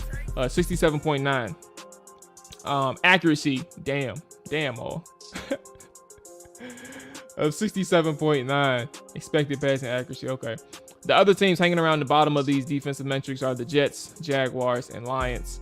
Didn't have anywhere near the talent Washington did. So when you're assessing the blame, where else can you go, and how do you expect things to get better? So for Washington, we know about the situation with Jack Del Rio. One of us, Todd Collins. Okay, you thinking of Kerry Collins and Todd Collins? Yeah, for sure. Todd was the hero in 07. We should have won that damn Seattle game. That was the playoff game. We should have won both Seattle games in 05 and in 07. PS4, god damn it. They need to insert crossplay, man, so I can run with y'all. I got PC and I got Madden, so I just don't know I don't know if I'm gonna buy it on PC or if I'm gonna buy it on Madden. I don't know if I'm gonna buy it on PC or if I'm gonna buy it on Xbox. I don't know just yet. But last thing, again, we know the issues with Jack Del Rio, man, and those numbers are alarming. And I think, again, when we talk about what they can do well, I like the idea of simplifying this defense and the roles. You don't have Landon Collins right now. You have Bobby McCain at the top playing your free safety. You have, my bad, y'all. You have Cam Curl essentially playing in the box exclusively. You don't have to worry about him rotating outside. And if you want him to play in the slot against your tight ends or slot receivers, he can handle that. If you want him to play against the linebackers, against the running backs, he can handle that. So you have your versatility in the box with Cam Curl. You're simplifying through subtraction. Like, you don't have to worry about Landon Collins anymore. On the back end, Kendall Fuller, there is one thing. I know people disagree with me on Twitter, and I didn't really mean no disrespect because there's not many cornerbacks out here who quarterbacks are actually scared to throw to. And Kendall Fuller isn't one of those cornerbacks that quarterbacks aren't scared to throw to. Like, they will challenge Kendall Fuller, and at times they won last year. But I will say, overall, Kendall Fuller is a very smart player. He knows where he needs to be. He's not really the crux behind the communication issues, right? That's not him. But Kendall Fuller is like, he's a model of consistency. So I would just say that much. And then William Jackson, he's saying the right things in terms of he's understanding his defense better. He feels a little bit more comfortable, all these things. So respect to him. So that'll be interesting from the back end standpoint. Obviously, Percy Butler and Derek Forrest is coming around, but you want to see what the starters look like. Benjamin St. Juste, I'm happy for him. I'm not going to lie to you all. When I saw Benjamin St. Juste play last year, I don't think people had a fair shot of understanding what he brought to this defense last year because he was hurt. That man in man coverage. Look, all I'm saying is, y'all are in this stream. All I'm saying is, when the season starts and they're talking about how Benjamin St. Juste is able to keep up with most of his receivers in coverage, especially from a man coverage standpoint, I'm telling you right now, don't be surprised if he's frequently mentioned as one of the better players on this defense in man coverage. Maybe even better than William Jackson. That's all I'm saying. And I'm not here to jinx him. I'm confidently saying that. So when that happens, just be hey Mo, Molly Mo, Hen Dog Mo, you was right, bruh. I'm be like, I know. So on the back end, that's gonna be interesting. The front seven, my only concern is really linebackers and the edge rushers until Chase Young can come back. I need to see a little bit more from Shaka Toney. I think these preseason games are going to be a good indication of where Shaka, Bradley King, and Casey Twohill are, because pass rushing was the main issue with these guys. It's always going to be hard when you're that young and you're having to play a significant amount of reps and you're not that first round projection. Like, you have to develop a little bit more. You're going to have to take on a bigger role than you anticipated early on.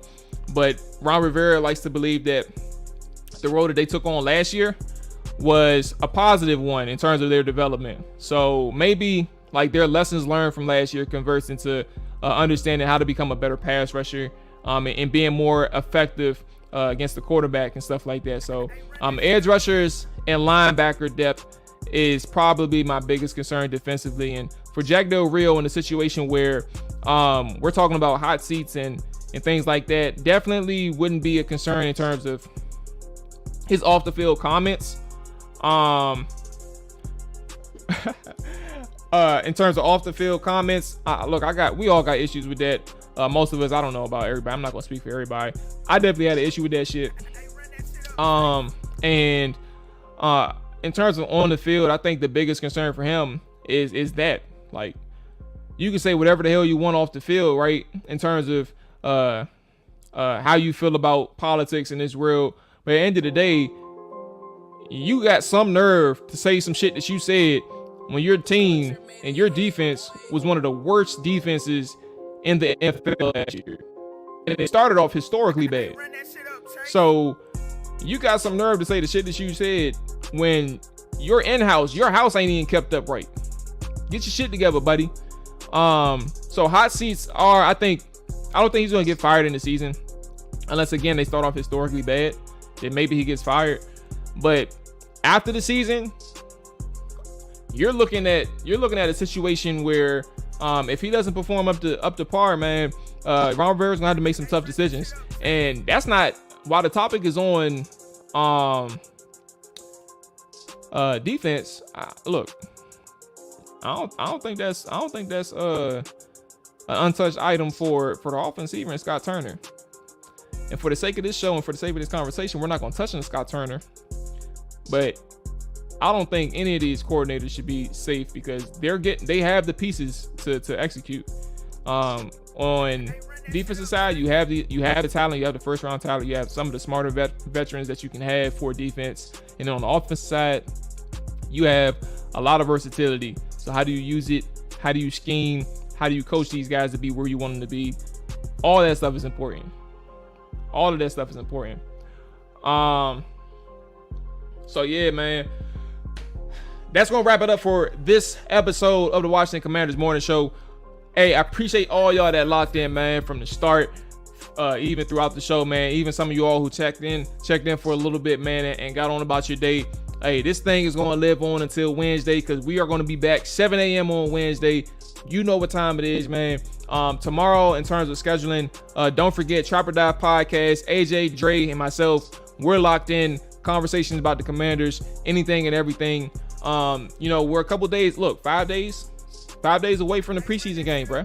So appreciate everybody tapping in. I'm back tomorrow, Trapper Dive Podcast, and then back on Wednesday again as well with the Trapper Dive Washington Commanders morning show. Y'all boys be safe. Y'all ladies, if y'all watching, you know what I'm saying? Y'all be safe. Enjoy y'all day. Enjoy y'all work day. All that good stuff, man. Y'all be out of here. Oh, Lord Jesus. What did I just... Okay, bet. I get so distracted and fuck up. I get so distracted.